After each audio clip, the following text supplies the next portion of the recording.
a la plateforme qu'il vous faut. Avec sa mission d'accélérer, d'inspirer, de soutenir et d'encourager.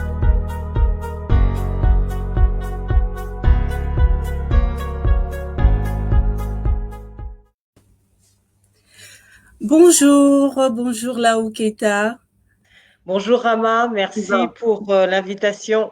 Merci à toi. Donc bienvenue à ce webinaire de Mama Africa. Donc Mama Africa Innovation est une association composée de volontaires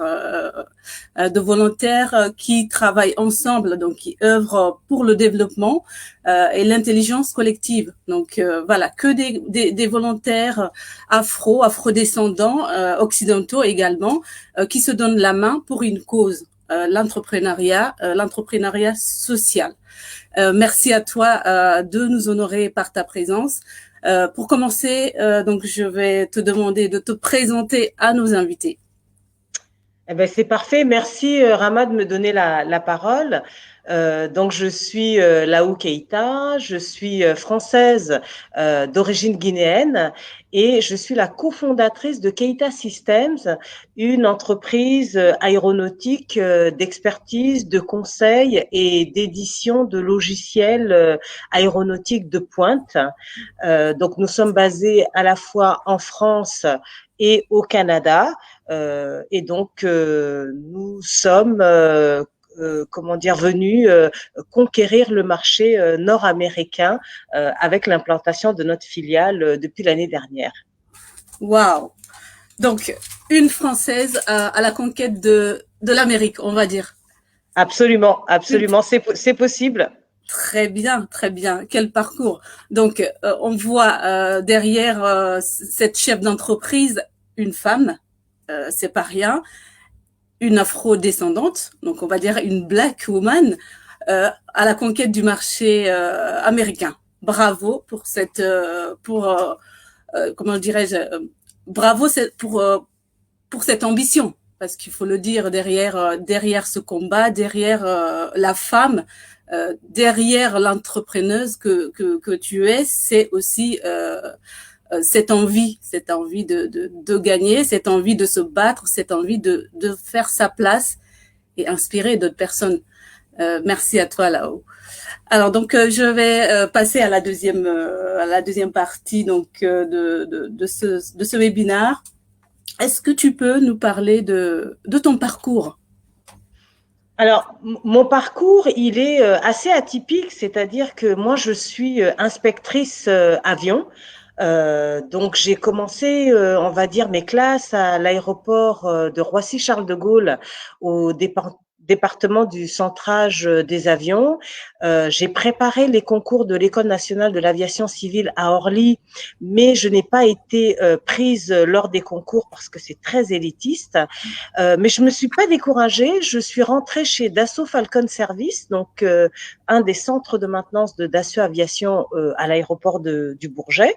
Et par la suite, j'ai eu la chance de travailler en Suisse dans des centres de maintenance du gouvernement suisse notamment, ou dans un centre de maintenance appartenant à General Dynamics, donc une filiale de Gulfstream aux États-Unis. D'accord. Ok, très bien.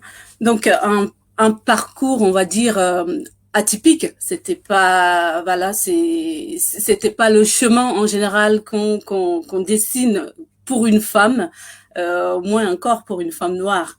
Donc est-ce que c'était vraiment ton ambition d'être dans ce domaine-là depuis toujours? Est-ce que c'est arrivé comment en fait ce cheminement vers ce parcours? Ben, en fait, moi, depuis toute petite, j'ai la chance d'avoir été élevée par un père chirurgien. Donc, un homme extrêmement précis, qui m'a, on va dire, mis le pied à l'étrier. Il a compris mon goût de la technique. Donc, effectivement, avec mon père, je réparais notre chaudière au niveau de la maison. On faisait les dépannages de la tondeuse. Donc, il me disait, réfléchis, ma fille, quelle est la panne de cette tondeuse? Et c'est vrai que naturellement, quand moi je suis arrivée sur Avion et que j'ai vu les schémas électriques d'avion, ça me paraissait naturel, le prolongement de l'éducation de mon père. Alors, qu'est-ce qui a fait que je suis rentrée dans l'aéronautique? C'est que, étant toute petite, je prenais l'avion pour aller voir mon père qui travaillait en Afrique, et donc l'avion était associé à la joie de retrouver mon père qui était à l'autre bout du voyage. Et qu'est-ce qui a fait que je suis devenue entrepreneur? C'est-à-dire que moi, j'ai une forte personnalité. En tant qu'inspectrice avion, je suis très très attachée à la sécurité des aéronefs. Et donc c'est vrai qu'en Suisse, il m'est arrivé de dire ce que je pensais au niveau de la gestion des avions, parce que j'étais pas du tout d'accord parce que je trouvais que la sécurité n'était pas respectée. Et je me suis fait virer par le vice-président du centre de maintenance du gouvernement suisse. Et puis, bon, ben, ma foi, ma sœur m'a dit, mais écoute, avec toute la connaissance technique que tu as, de toute façon, les hommes ne te feront jamais la place pour que tu aies une position de tête. Donc, pourquoi ne pas créer ta société? Et donc, effectivement, on a pensé à créer Keita Systems parce que le nom des Keita en Afrique est très, très fort. Et le fait de mettre Keita sur le nom de notre société nous empêchait d'échouer et ça nous a permis de tenir les jours de tempête. Donc parce que notre père était extrêmement fier et son nom était très important et nos parents nous ont toujours dit de ne pas leur faire honte. Donc une maman Diallo, un papa Keita. Bon voilà, on a le devoir de porter haut les couleurs de nos parents. Très bien. Donc, en résumé, votre parcours et votre ambition quelque part, elle est inspirée par un homme. Elle est poussée par un homme qui était là au début.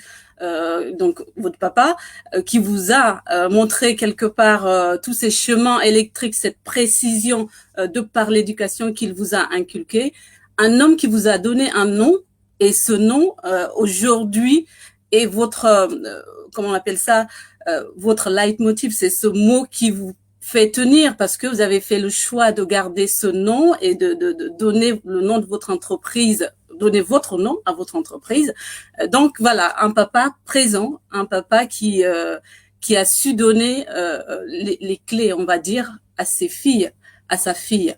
Donc, quelque part. À sa fille et une maman aussi qui a accepté, parce que j'aurais pu appeler ma société Diallo, une maman aussi qui nous a donné cette dignité. Donc, les deux sont complémentaires. Ma mère est très, très présente dans notre éducation et elle nous a donné les qualités humaines pour tenir. Elle nous a donné cette dignité et elle disait toujours « battez-vous ». Battez-vous. Moi, ma mère, même ses paroles, elle nous a quittés l'année dernière, mais ses paroles résonnent dans ma tête puisqu'elle a toujours dit bats-toi, sois digne, avance. Donc ça là, c'est la maman aussi, ça joue un rôle primordial pour ne pas lâcher dans les moments de tempête.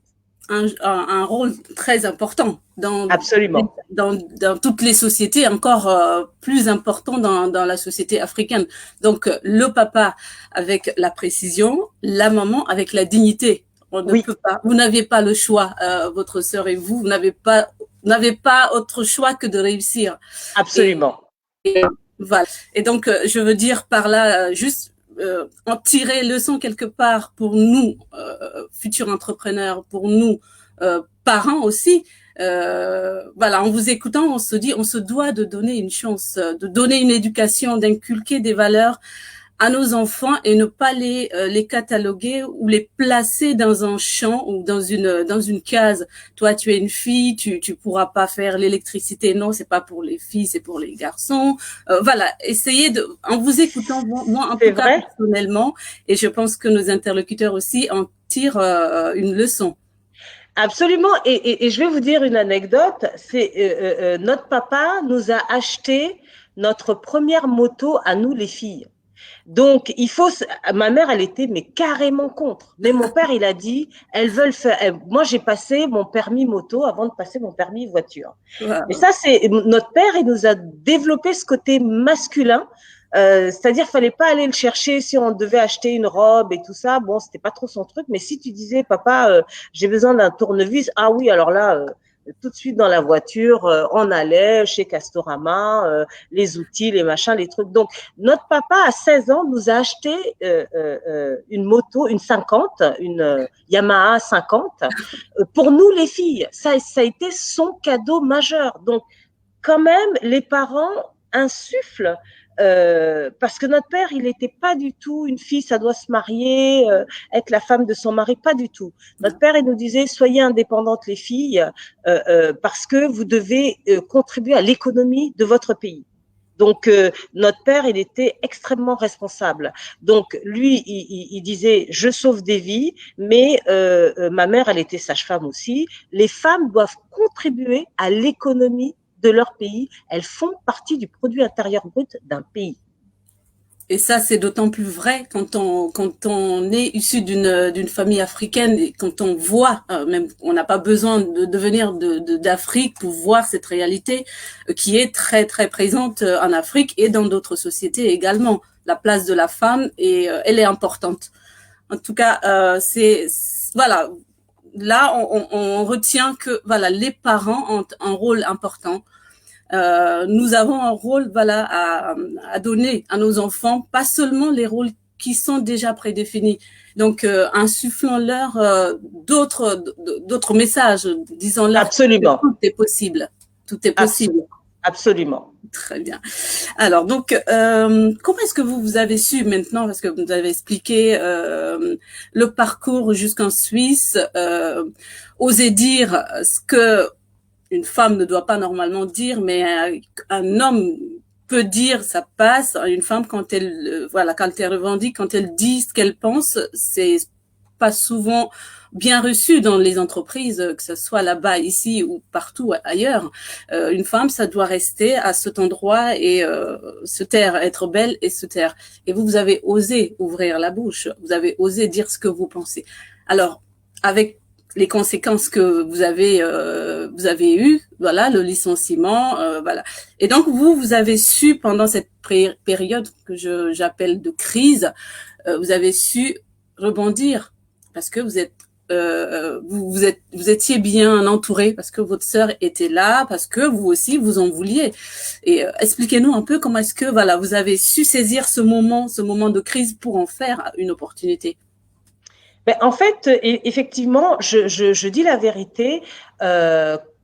Être femme, gérer des avions dans un monde d'hommes, c'est vraiment extrêmement compliqué. Moi, j'ai été ce que l'on appelle un ingénieur de planification de maintenance, un chef de flotte, c'est-à-dire que j'étais le chef on va dire, de l'avion. Donc, il fallait coordonner les techniciens, travailler avec le chef avion.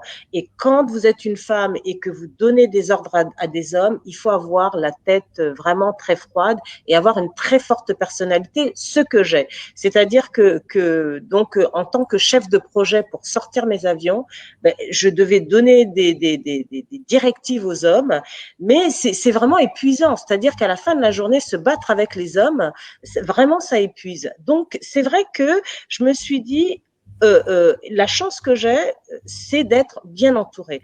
J'ai une famille, on a une tradition familiale qui est chez les Keïta extrêmement forte entre nous.